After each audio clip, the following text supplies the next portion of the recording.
continuación, si hablamos de seguridad, también hablamos de evacuación para cualquier incidencia que pueda suscitarse en el tren. Para ello tenemos justamente al Instituto Nacional de Defensa Civil y vamos a invitar justamente aquí al escenario al arquitecto Fisher Roger Felices Arana, a quien vamos a recibir también con fuertes aplausos.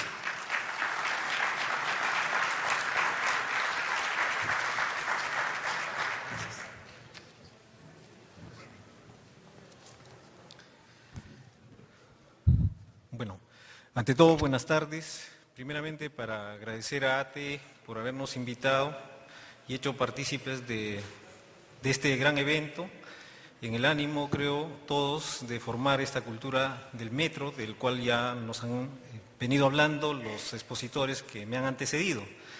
Esto de formar una cultura del metro es importante en la medida que también nosotros como institución y aquí en el Perú, por ser una infraestructura nueva el metro, definitivamente no exhibimos la experiencia que sí los expositores que vienen de otros países nos las están mostrando.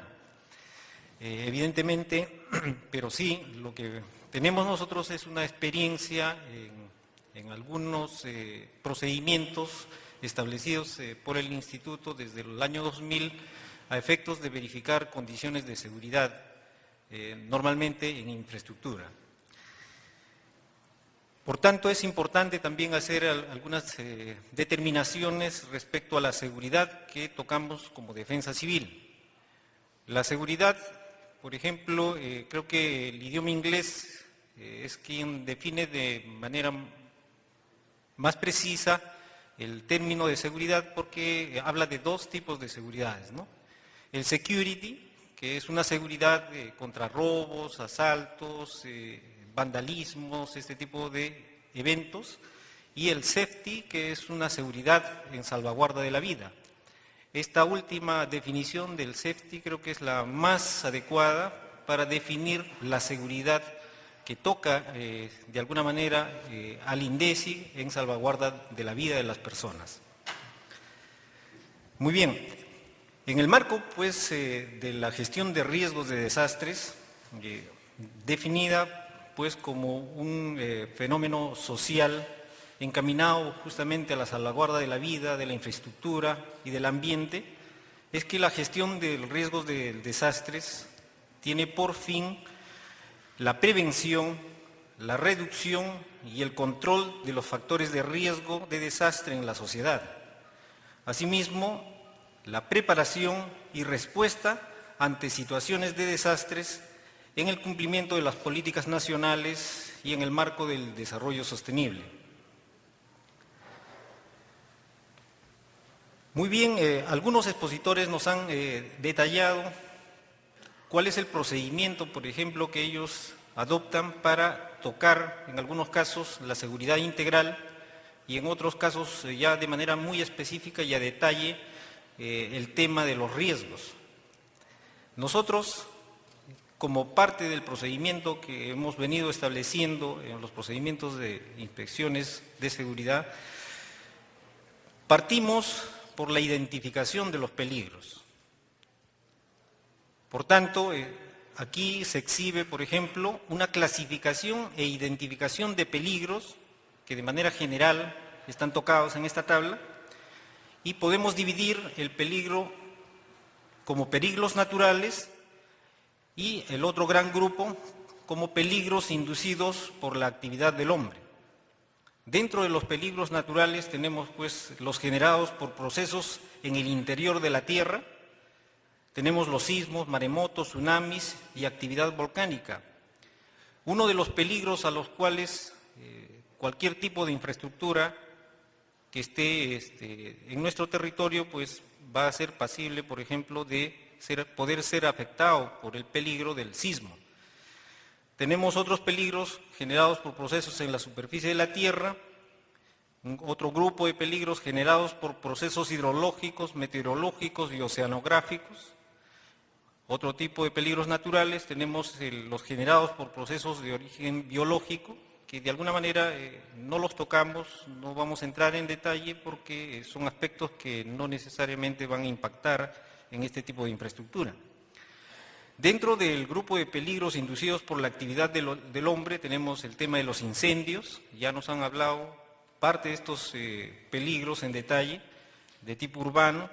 Podemos también eventualmente tener algunos riesgos o peligros que puedan darse en este sistema de transporte de alguna manera con autorización o sin autorización, por ejemplo, el traslado de algunas sustancias químicas peligrosas. Han habido algunos casos que en grandes centros comerciales, por ejemplo, se ha visto la presencia de cianuro. Por tanto, el traslado podría ser accidental o de otra característica, pero son algunos de los riesgos o peligros a los que podría estarse sujeto. Tenemos otros temas del vandalismo, el terrorismo, la subversión, que también han tenido implicancias, sobre todo en otras realidades donde existen este tipo de instalaciones, así como el tema de las explosiones. Muy bien, pero ¿por qué, digamos, de todos estos peligros, por qué les tomamos relevancia? Nosotros nos encontramos geográficamente dentro del círculo de fuego del Pacífico. Todo lo que está pintado en rojo es una recurrencia, por ejemplo, de eventos sísmicos que ocurren dentro de este denominado Círculo del Fuego del Pacífico, denominado así también porque en este área existe la presencia de, por ejemplo, volcanes, fallas geológicas. Tenemos también a este tipo de riesgos, nos acompaña, por ejemplo, en la lámina siguiente, vemos el tema de la formación terrestre a través de placas. No es que la Tierra esté formado de manera uniforme, sino que está compuesta por una serie de placas que estas placas se mueven. Tenemos, por ejemplo, la placa sudamericana, ¿no?, con la placa de Nazca, que hay un movimiento inverso. Por tanto, aproximadamente indican los científicos que ese movimiento es en el orden de los 10 centímetros, ¿no?, anuales, lo que de alguna manera en esa fricción va generando sismos constantes en todo este círculo del fuego del Pacífico. En el tema de las placas hay un fenómeno que le llaman subducción. En la lámina debajo está mostrada, la placa de Nazca está debajo de la placa sudamericana y esto es lo que va generando constantemente el registro de sismos. Tenemos un video para ilustrar un poquito cómo es que, o cuáles serían la denominación de este evento y qué consecuencias podrían causar. Martes, 17 de enero, 5:45 de la madrugada. El conductor de autobús Yoshio Fukumoto se encuentra a unos 15 kilómetros del centro de Kobe. Solo quedan 3 personas a bordo. Conduce por la autovía de Hanshin, una carretera elevada de 40 kilómetros de largo que atraviesa Kobe. Se ha construido a prueba de terremotos, pero al igual que el resto de la ciudad, nunca se ha puesto a prueba. Pero entonces, tras casi 6 horas de inactividad, la superficie bajo el canal de Akashi vuelve a temblar y dispara los sensores del Observatorio Sísmico de Osaka. Esta vez es más que un simple temblor.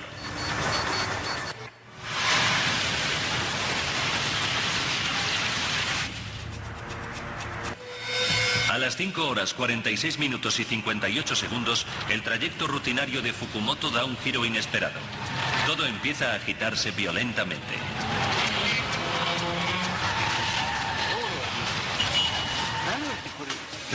La autovía empezó a oscilar. Había visto cosas parecidas en el cine, pero nunca en la vida real. Era como conducir entre olas. No podía ver bien, ni me podía concentrar, porque todos... Muy bien, este tipo de eventos definitivamente podrían generar muchos riesgos y consecuencias. Esto es el sismo de Kobe en 1995 y lógicamente es uno de los grandes riesgos a los que estamos sujetos por estar dentro del círculo de fuego del Pacífico. Luego tenemos otro tipo de peligros que también ya nos han relatado, por ejemplo, como indicábamos, hechos de violencia que terminan con vandalismo, incendios de vagones.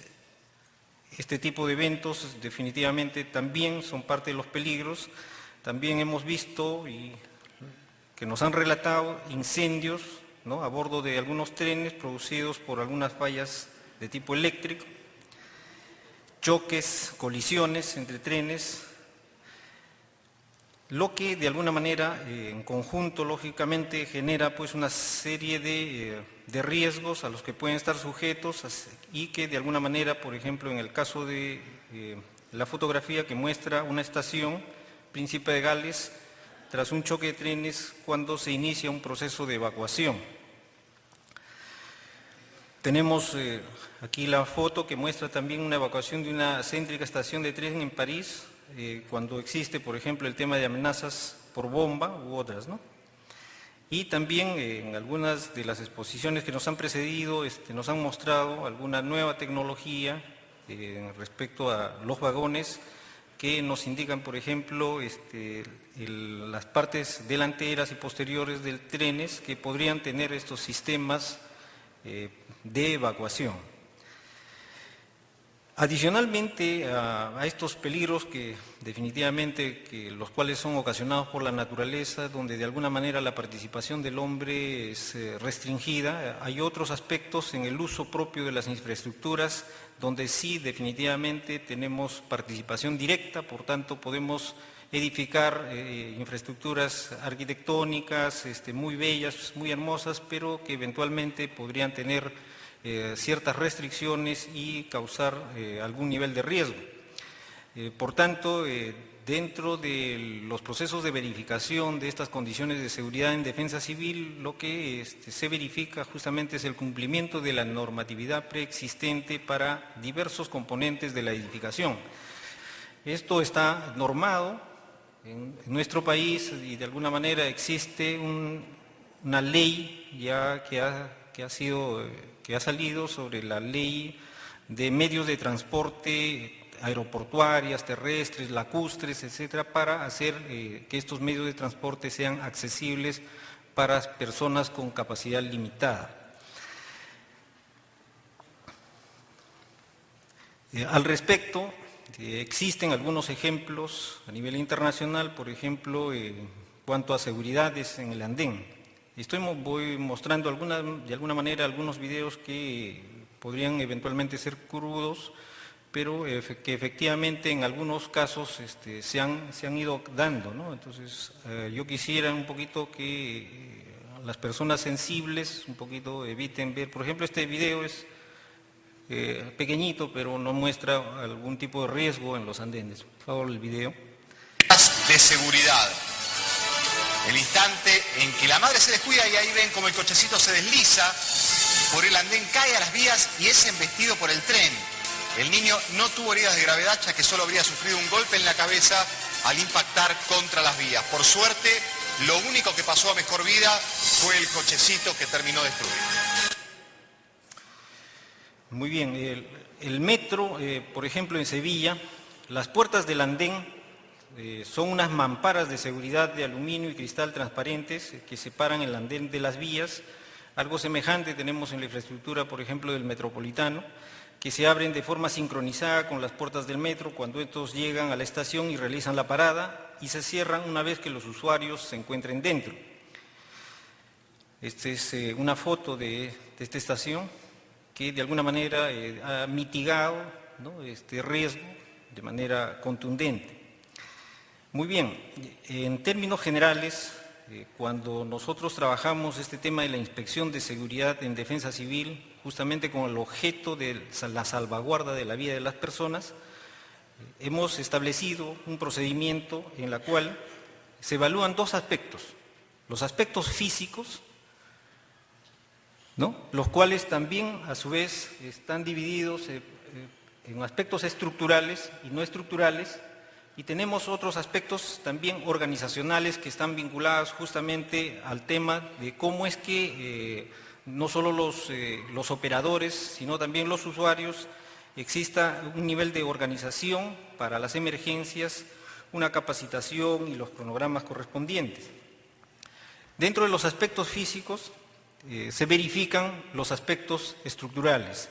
Todo este procedimiento está vinculado al cumplimiento, básicamente, de la normatividad de seguridad en defensa civil, que viene a ser la normatividad que han aprobado los sectores correspondientes. En una de las exposiciones anteriores, por ejemplo, nos indicaban que están en plena elaboración de algunas directivas específicas de seguridad para estos sistemas de transporte. Definitivamente, en algún momento, esas normas, una vez que estén aprobadas, van a pasar a formar parte de estas normas de seguridad en defensa civil, que a través de estos procedimientos, la idea es que se cumplan. Entonces, en los aspectos estructurales, se hace una verificación de estos aspectos ingenieriles, estructurales, y en los aspectos no estructurales, como toda infraestructura, está compuesto por los elementos arquitectónicos. Si nosotros hacemos una correlación con lo que, por ejemplo, es una estación de tren, etcétera, es una infraestructura, un inmueble, que podríamos asociarlo a este ambiente que hoy estamos usando. Este ambiente tiene determinadas condiciones de seguridad, tiene elementos estructurales que soportan, por ejemplo, tenemos columnas, vigas, tenemos las losas. En los elementos no estructurales arquitectónicos tenemos los cerramientos, las puertas, ¿no?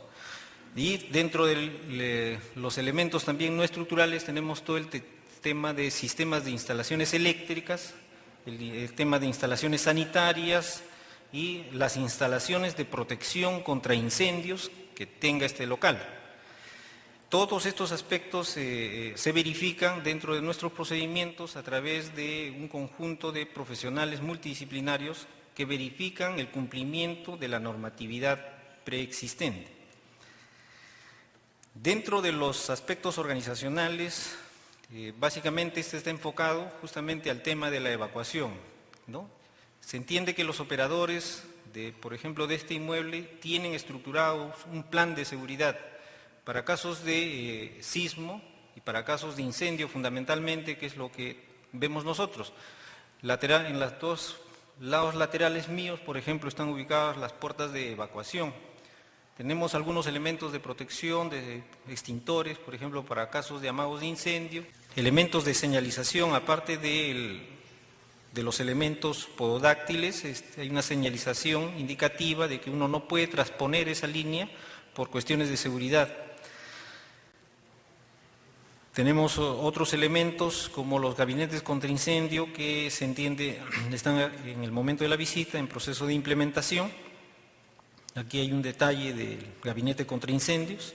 Estos gabinetes contra incendio están debidamente conectados a todo un sistema, ¿no?, de expulsión de agua que está en una parte externa a la estación propiamente. Este es el sector donde se ubican los cuartos se podría decir, de los equipos de contraincendios. Aquí lo que se puede apreciar también que se han tomado algunas previsiones importantes en los sectores que son juntas constructivas. Aquí vamos a ver un detalle. Bueno, no se aprecia muy bien en la vista, pero en los sectores donde hay encuentros constructivos o juntas constructivas, se ha previsto que todo el sistema, la tubería, debidamente esté de alguna manera con elementos que permitan su movimiento en el caso de un probable sismo. También hemos podido visitar la estación de Villa El Salvador, donde están dispuestos ya los trenes que van a iniciar, digamos, con su servicio. Aquí ya no entramos en el detalle, las personas que nos han antecedido son especialistas en la materia y nos han hablado de elementos de seguridad respecto a los autovagones.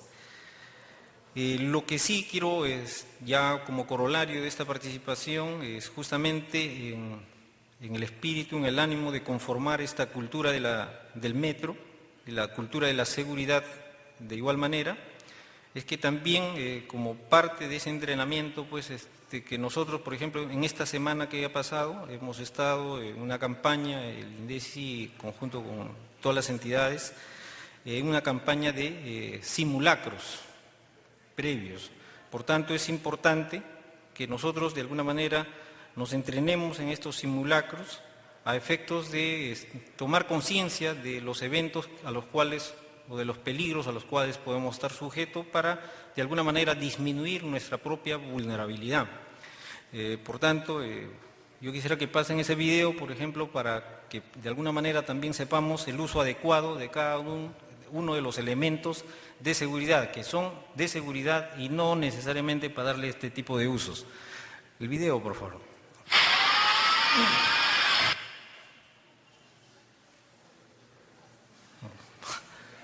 ¿Lo pasaste? Repítelo.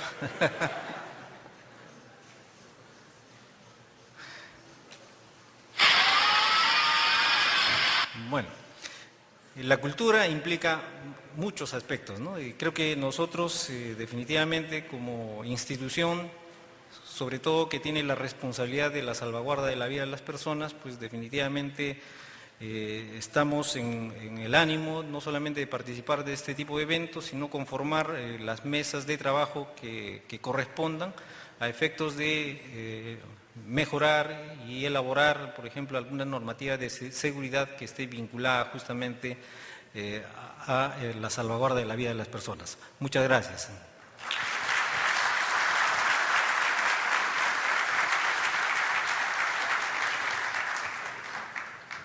Bueno, muchísimas gracias al arquitecto Fischer Roger Felices Arana.